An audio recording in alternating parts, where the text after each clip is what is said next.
আলাইকুম ভাই বোনেরা, আপনারা সবাই কেমন আছেন? আশা করি আপনারা সবাই ভালো আছেন। আলহামদুলিল্লাহ আমিও ভালো আছি। রনির ফ্যামিলি ব্লগারে জানাই স্বাগতম। এদিকে কিন্তু আজকে দুপুরে পর থেকে কিন্তু শুরু করলাম ভিডিওটা।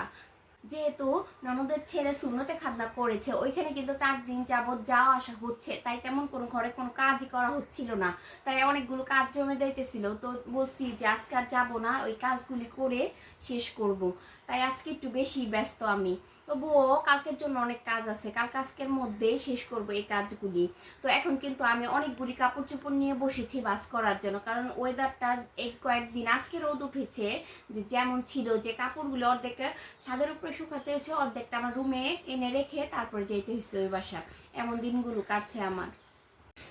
দেখেন এদিকে শুকনা কিছু কাপড় নিয়ে বসেছি, তো এগুলিকে একটু ভাঁজ করব এখন আমি।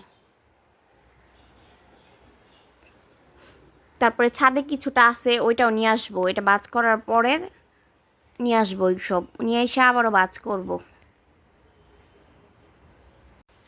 এই কাপড়গুলি এখন ভাঁজ করব। ভাঁজ করার পরে ছাদে যেগুলি শুকা দিয়ে গেছে বুয়া, তো ওইগুলি কাজের খালা আর কি শুকা দিয়ে গেছে, ওইগুলি এনে তারপরে আবার ভাঁজ করব। তো এগুলো আগে ভাঁজ করে নেই।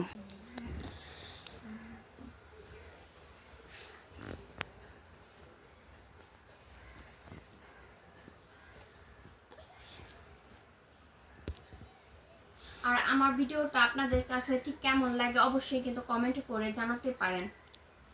আর আপনাদের একটা লাইকই কিন্তু আমাকে নতুন ভিডিও করার উৎসাহ দিবে। দেখেন এইদিকে আমি বসেছি ভাঁজ করার জন্য। ওর কাপড় চোপড় নাকি আমাকে দিবেই না ভাঁজ করতে, ওটা নাকি ওই ভাঁজ করবে। দেখেন ঠিক কেমন করে। কিছুক্ষণ হাঁটাহাঁটি করব। আর এদিকে দেখে আমার গাছের অবস্থা, আমার তো কিছুদিন যাবৎ এই পাশে আসাই তো হয় না।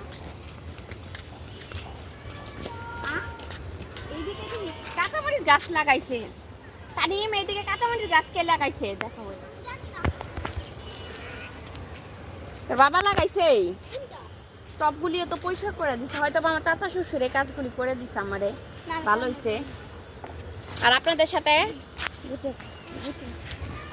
একটা জিনিস শেয়ার করব, আপনারা শুধু দেখবেন। দুটি খেতে তো পারবেন না। আর এটা আমি লাগাই নাই। মাশাল্লাহ বলেন দেখে প্রথমে।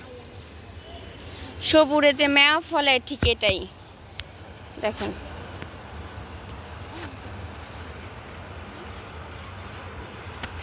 হয়তো এগুলো সাইজগুলি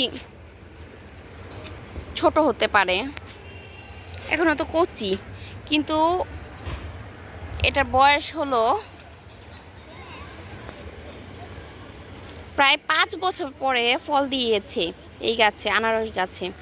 আমি বুঝতে পারছি যে নিচে এরকম কলির মতো বের হয়েছে না, আর কয়েকটা গাছ, এটা দেখে বুঝতে পারছি যে ফল আসবে।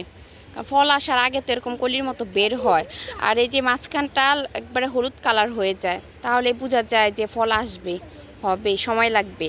এটা আমার দেওর, আমার আগেই আমার দেবরে কিন্তু ছাদে আইসা বয়া থাকে। আমি যখনই ছাদে আহি আমার আগেই কিন্তু আমার দেবরে ছাদে আইসা বসে থাকে। এই যে ওর কিন্তু একেবারে পিচ্ছি দেখছিলাম, এই যে এখন এতটুকু বড় হয়েছে।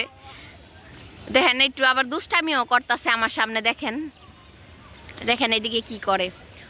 অন্যের কাছে আম কি কিন্তু পারতে পারবো না, তাও কেন এই কুটা নিয়ে নাড়াচাড়া করতেছে। দেখেন ও কিন্তু পারবো না তাও। আর এদিকে মাইশাও আছে। কি পরিমাণ অন্ধকার হয়ে আসতেছে, বৃষ্টি হবে তাই। এখন নিচে চলে যাব, গুড়ি গুড়ি বৃষ্টি পড়া শুরু হয়ে গেছে।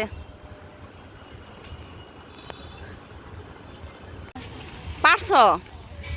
এ দেয় মুখ দিয়ে আবার কয় আম পারছে, আবারও মানা করি তাও এই কাজগুলি করে। ওই সবসময় করে না, আজকে করলো আর কি। না না, আপনারা চাইলে কিন্তু এভাবে মোমোগুলো স্টিম করতে পারেন, যাগো স্টিমার নাই। তো এখানে কিন্তু নিয়ে নিয়েছি একটা ফ্রাই প্যানের মধ্যে একটু তেল দিয়ে ব্রাশ করে এই পর্যায়ে দিয়ে দিতে হবে আমি যে ফ্রোজেন করে রেখেছি ওই মোমোগুলো।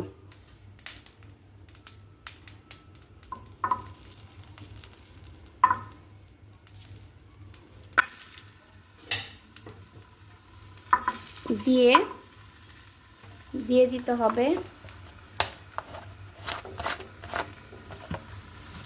অল্প পরিমাণে পানি।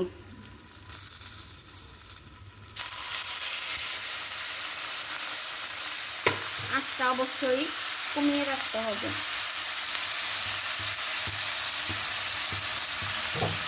এখন ঢেকে রেখে দিব 10 মিনিট, তাহলেই হয়ে যাবে।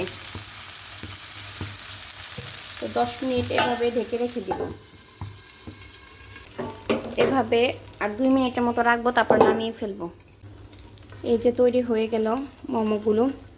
মেয়েকে এখন আমি খেতে দিব। এভাবে মোমো বানিয়ে সংরক্ষণ করে রাখতে পারেন, যখন বাচ্চারা খেতে চাইবে বের করে দিতে পারবেন। বিকেলের নাস্তাটাও কিন্তু জমে যাবে এভাবে। দেখুন মাংসতে ভরা সেই মোমো।